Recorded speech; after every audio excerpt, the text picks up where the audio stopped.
Hey guys, so this is the look that we're doing today. It is a Sugar Skull, Real Skull mashup. So I like to call it trick or treat. Anyway, it's kind of complicated, so you want to set a lot of time aside to try this or do it or anything. So let's get the tutorial started.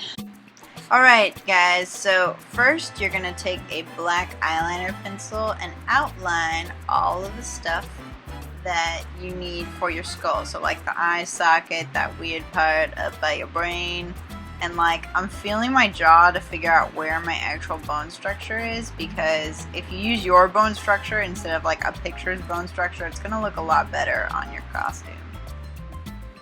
Also, I totally forgot the nose, so do that because that was totally an accident. And I'm also mapping off the half of my face that's gonna be for the Sugar Skull, so I don't go over that. Then we'll start putting in the white, as I already have so nicely with that sponge. And you can use a sponge for this, or you can use a paintbrush, or you can switch between the two like I am, which is probably what I'm going to be doing for a lot of this tutorial because there's a lot of ground to cover. Then we'll obviously start filling in the parts that we've roped off for the black.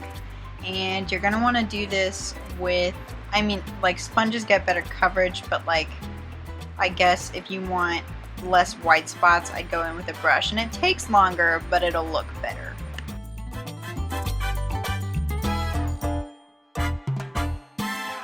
His reference pictures are so helpful with actually getting a look accurate, so.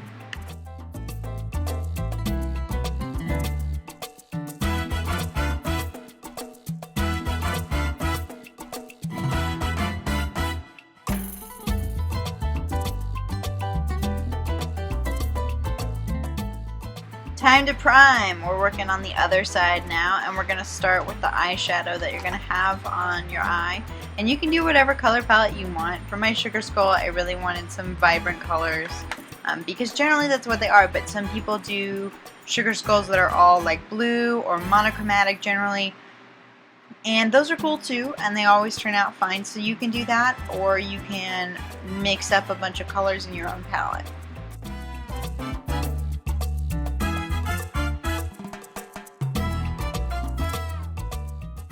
And I am just doing my general outline for the eye socket shape, and the one on the Sugar Skull is going to be a lot bigger than the one on your other one, on your actual skull, because they're a lot more cartoony, so all of their features are more exaggerated, like the noses even.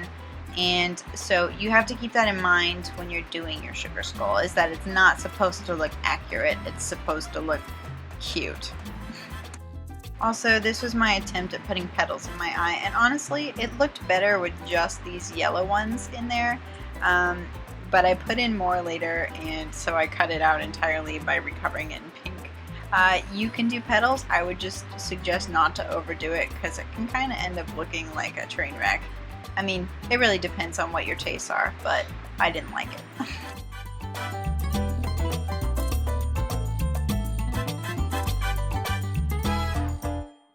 You can use a brush here, and I am for all the bits that are in between really sharp angles there. But after that, I'm just going to take this sponge and I'm going to like go to town on this part that's like, it's, you know, not claimed.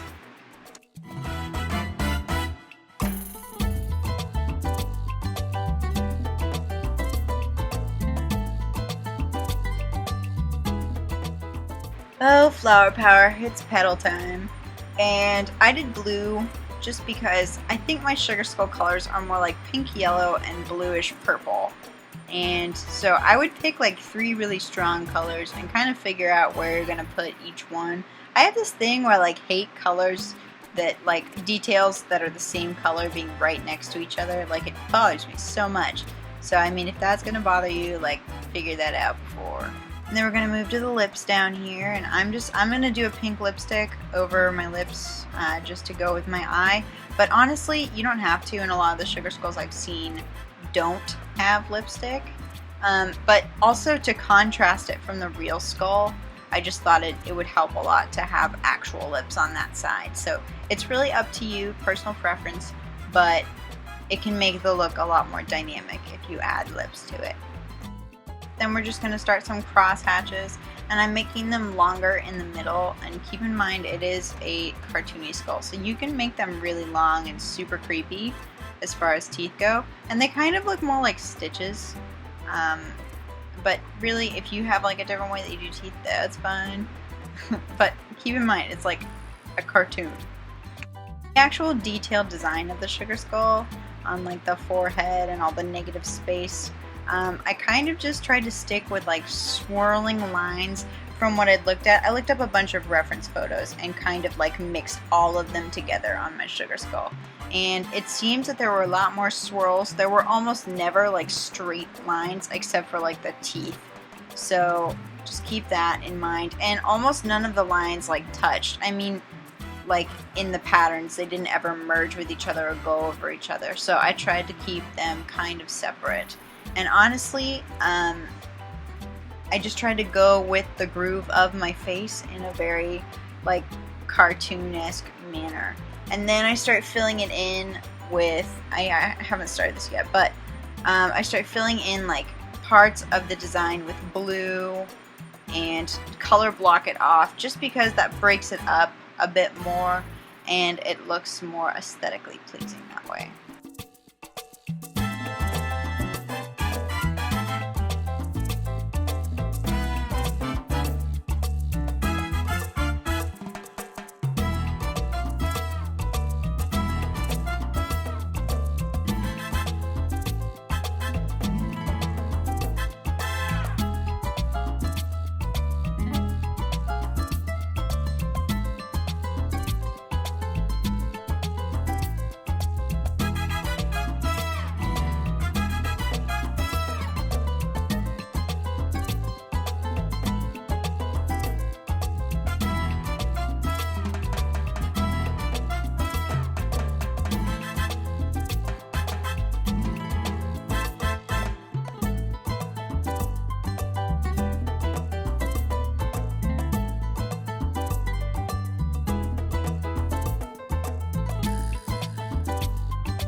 Alright, so we're starting the teeth for the other side, the real skull, and these I made a lot more based on the actual teeth inside of my mouth, and like I looked at that to make sure that the lines lined up, and I didn't take it out too far just because it looks kind of unrealistic if you do, and you want this side to look as realistic as possible in contrast to the cartoon sugar skull.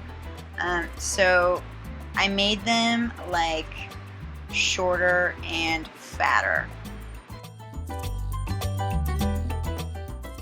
Alright, so now we're going to take eyeshadow and go over the edges of all the black that we did on the real skull side, just to kind of blend the shadows between the white and the black. You don't want that to be so harsh because then it looks more cartoonesque than it does realistic. So I took some grays and I even took some blacks and went over the insides of the paint just to cover all the spots that I kind of missed. And of course I'm outlining my waterline just because that adds, like, it can make the look or break the look if you have like that kind of white space showing inside of your black eye. I'm also going to re-go over my scar down the middle of my face just because I want that rift between the skulls to be super pronounced. So I went over with a light brown and then a dark brown and then a little bit of purpley pink instead of like a blood red, because it's just kind of softer that way if you don't use like really obvious blood colors. Aha! And now we've skipped ahead because I didn't start videotaping this because I wasn't sure I was going to do a chest plate. But now, of course, I am sure and you're watching it. So, I looked up a picture of a rib cage for this and I kind of already knew what the spine looked like and the neck bones looked like. So I did like a really not an anatomically correct rendering of them, and filled it in with white, which is what I'm doing now, and that I'm cutting part of that out because I'm not going to make you guys suffer through me filling in a bunch of stuff. But, you know, just filling that in with white, and I don't know, it adds to the effect. It's super creepy, but the chest plate's totally optional, so yeah. And again, now I'm filling all the other spaces in with black. And you start with the lightest color first, just because it's easier to put black on white than it is to put white on black. And I'm not going to make you guys suffer through this either, but I'll just have you know I swish between the brush and the sponge for this part, because you need a lot of coverage real quick. Then we're switching over to the other side, and of course I'm just going to fill it in with white. And this side I'm not doing any bones on, just because of course it's a cartoon, and it's not supposed to be as scary, and I feel like bones and concaves between the bones are just freakier than having an entirely solid white mass. I did, however, follow my collarbone on the top half and make a kind of blue ribbon shape over it. So it references the collarbone, but it's definitely not a collarbone. And with the designs on my chest, same with my face, I kind of just tried to stick to loopy lines and just things that kind of came together in one point. And I also put on a couple flowers and flower petal references, but actually you can do a lot with very few lines as long as you just kind of fill up the negative space with kind of visual information. So you can put several things on very spaced out instead of having to do a poop ton of detail, and it still looks fantastic for all your friends or wherever you're going for this for Halloween. You know, everybody will still be impressed if you put your shapes kind of close together.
Alright guys, so here is the final look. So we got a sweet half and our sour half.